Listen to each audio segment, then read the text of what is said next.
जेहि शरीर रति राम सोई आदर ही सुतान। रुद्र देह तजिनेह बस शंकर भे हनुमान। तुलसी राम हुते अधिक राम भगत जिय जान। रिनिया राजा राम में धनिक भये हनुमान। तो बोलिए प्रेम से बालाजी महाराज की जय। आज दिन है मंगलवार और तारीख है 18 नवंबर। तो आज की इस वीडियो में आप रसपान करेंगे मंगलवार व्रत कथा का। भगवान शंकर के 11वें अवतार कहे जाने वाले हनुमान जी का व्रत और पूजन करने से भक्त की हर मनोकामना पूर्ण होती है। सुख, संपत्ति, यश और संतान प्राप्ति के लिए मंगलवार का व्रत सबसे उत्तम है। इस व्रत में गेहूं और गुड़ का ही भोजन करना चाहिए और भोजन दिन में एक बार ही करना चाहिए और भक्तों को यह व्रत 21 सप्ताह तक करना चाहिए। और जो भी भक्त मंगलवार का यह व्रत करते हैं तो उन्हें यह मंगलवार व्रत कथा अवश्य ही सुननी चाहिए। तो चलिए शुरू करते हैं। मंगलवार व्रत कथा प्राचीन काल की बात है। एक नगर में ब्राह्मण दंपत्ति रहते थे। उनके पास सब कुछ था पर संतान नहीं थी, जिससे वे बड़े दुखी रहते थे। पर वे दोनों ही हनुमान जी के बहुत बड़े भक्त थे और पुत्र की कामना से हनुमान जी का पूजन और व्रत किया करते थे। काफी सोच विचार करने के बाद ब्राह्मण ने सोचा कि वो हनुमान जी का पूजन करने के लिए जंगल में चला जाए और वो जंगल में चला गया। वहाँ पर रहकर वो हनुमान जी का पूजन किया करता और पुत्र की कामना करता था। घर पर रहकर ब्राह्मणी भी मंगलवार का व्रत रखने लगी। एक बार कुछ ऐसा संयोग हुआ कि मंगलवार को एक और व्रत पड़ गया, जिसके कारण ब्राह्मणी उस मंगलवार को हनुमान जी को भोग न लगा सकी, जिसका उसे बड़ा ही दुख हुआ।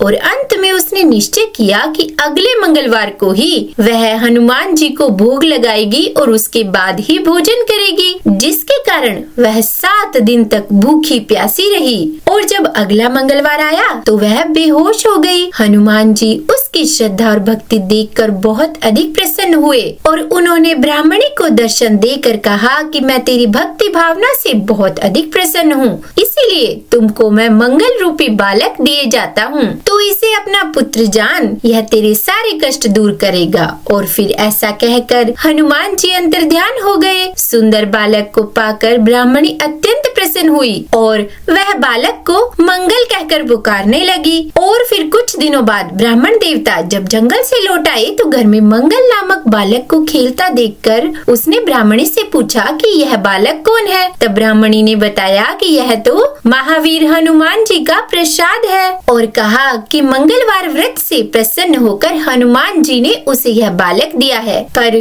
ब्राह्मण को ब्राह्मणी की इन बातों पर यकीन नहीं आया। उसने समझा कि ब्राह्मणी अपना पाप छुपाने के लिए यह मन घड़त कोई कथा सुना रही है और वह पत्नी के चाल चलन पर शक करने लगा, जिसके कारण वह बड़ा ही दुखी रहने लगा।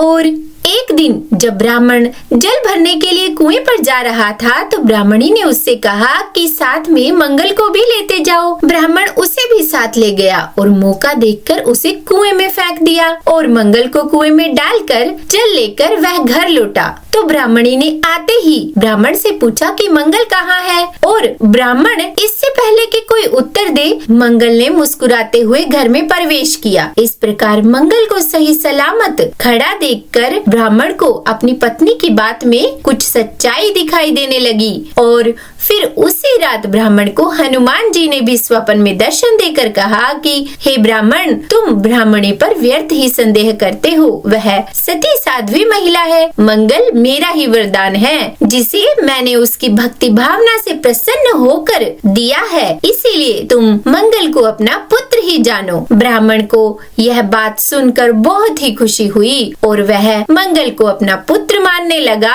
और तभी से उसकी श्रद्धा हनुमान जी में और भी बढ़ गई और वह उसके बाद पूर्ण श्रद्धा भक्ति भाव से हनुमान जी का व्रत रखता और कथा सुनता। धीरे धीरे उसके सभी दुख और अभाव समाप्त हो गए। तो बोलिए बजरंगबली की जय। हे हनुमान जी, आज की ये कथा कहने, सुनने या सुनाने में हमसे कोई गलती हो गई हो तो हमें क्षमा करना। और अब सुनाते हैं आपको मंगलवार व्रत की एक दूसरी कथा, जिसके अनुसार एक नगर में एक बुढ़िया रहती थी। उसके मंगलिया नाम का एक पुत्र था। वृद्धा को हनुमान जी पर बड़ी ही आस्था और श्रद्धा थी। वह हर एक मंगलवार को हनुमान जी का व्रत रखकर यथाविधि उन्हें भोग लगाती थी। इसके अलावा मंगलवार को न तो वह लीपती थी और न ही मिट्टी खोदती थी। इस प्रकार व्रत रखते हुए जब उसे बहुत समय बीत गया तो हनुमान जी ने सोचा कि चलो आज इस बुढ़िया की श्रद्धा की परीक्षा की जाए, और वे साधु का वेश बनाकर उसके द्वार पर आ गए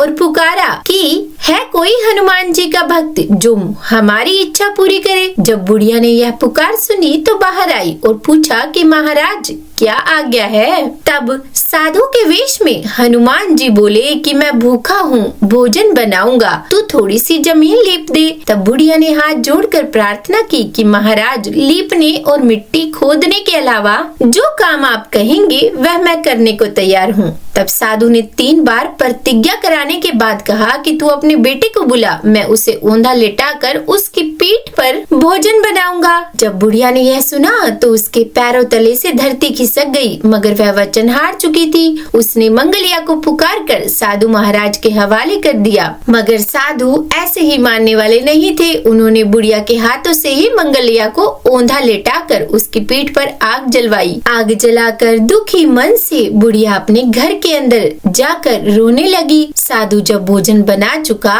तो उसने वृद्धा को बुलाकर कहा कि वह मंगलिया को पुकारे ताकि वह आकर भोग लगा ले। वृद्धा आंखों में आंसू लिए कहने लगी कि अब आप उसका नाम लेकर मेरे हृदय को और मत दुखाइए। लेकिन साधु महाराज नहीं माने। उन्होंने वृद्धा को भोजन के लिए मंगलिया को पुकारने के लिए कहा, और जैसे ही वृद्धा ने साधु की बात मानकर मंगलिया को आवाज दी तो मंगलिया बाहर से हंसता हुआ घर में दौड़ा आया। मंगलिया को जीता जागता देखकर वृद्धा को बहुत आश्चर्य हुआ और वह प्रसन्न भी हुई, और उसके बाद साधु महाराज के चरणों में गिर पड़ी।